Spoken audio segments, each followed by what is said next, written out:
பிரதேச சபைக்கு உரித்தான மண்டைதீவு சுற்றுச்சூழல் பூங்காவுக்கென ஒதுக்கப்பட்டிருந்த ஒரு தொகுதியான சுமார் 2.5 ஏக்கர் காணியை சர்வதேச கிரிக்கெட் மைதானத்தின் தேவை கருதி கையகப்படுத்த யாழ் மாவட்ட செயலகத்தால் எடுக்கப்பட்ட தீர்மானத்தை ஏற்க முடியாதென தெரிவித்துள்ள வேலணை பிரதேச சபை மத்திய அரசின் தூதுவராக செயற்படும் மாவட்ட செயலகத்தின் இந்த செயற்பாடு உள்ளூராட்சி மன்றங்களின் அதிகாரத்தை கேள்விக்குள்ளாக்கி இருப்பதாகவும் குற்றம் சாட்டியுள்ளது.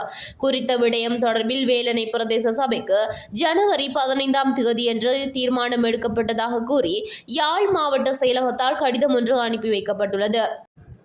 குறித்த கடிதத்தில் ஜனவரி 15ஆம் தேதியன்று மாவட்ட செயலகத்தில் நடந்த கலந்துரையாடலின் பிரகாரம் தங்களுக்கு வழங்கப்பட்ட வேலணை பிரதேச செயலகத்துக்குட்பட்ட மண்டைதீவு கிழக்கு கிராம அலுவலர் பிரிவில் மண்டைதீவு சுற்றுச்சூழல் பூங்காவுக்கென ஒதுக்கப்பட்டிருந்த சுமார் 2.5 ஏக்கர் அரச காணியை இலங்கை கிரிக்கெட் கட்டுப்பாட்டு சபை கோரி வருவதால் குறித்த காணியில் எதிர்வரும் காலங்களில் எதுவித அபிவிருத்தி நடவடிக்கையும் மேற்கொள்ள வேண்டாம் என அறிவுறுத்தப்பட்டுள்ளதாக அக்கடிதத்தில் குறிப்பிடப்பட்டுள்ளது.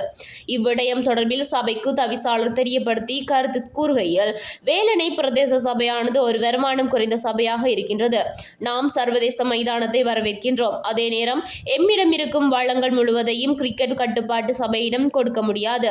குறித்த காணி மைதானம் அமையும் சூழலில் இருப்பதால் அக்காணியில் பிரதேச சபை எதிர்காலத்தில் தனக்கான பெரும் வருமானம் ஈட்டும் வளமாக பயன்படுத்த முடியும். இதே நேரம் மைதானத்துக்கு தேவையான அளவு காணி ஏற்கனவே ஒதுக்கப்பட்டு வேலை திட்டமும் நடைபெறுகின்றது. இந்நிலையில் ஆடம்பர விடுதிகள் மற்றும் பராமரிப்பு குடியிருப்புகள் உள்ளிட்ட இதர நோக்கங்களுக்காகவே காணி கோரப்படுகின்றது. ஒரு வருமானம் குறைந்த பிரதேச சபையாக இருக்கும் எமது சபை எதிர்காலத்தில் அந்த நிலப்பரப்பை மையமாக வைத்தே பாரிய அளவு வருமானத்தை ஏற்படுத்திக் கொள்ள முடியும். எனவே இந்த செயலை ஏற்க முடியாது என்றும் தெரிவித்தார். இந்நிலையில் இது எமக்குரிய காணி. எதிர்காலத்தில் பிரதேச சபையின் வருமான ஈட்டலுக்குரிய மூலதனமாக இது இருக்கின்றது.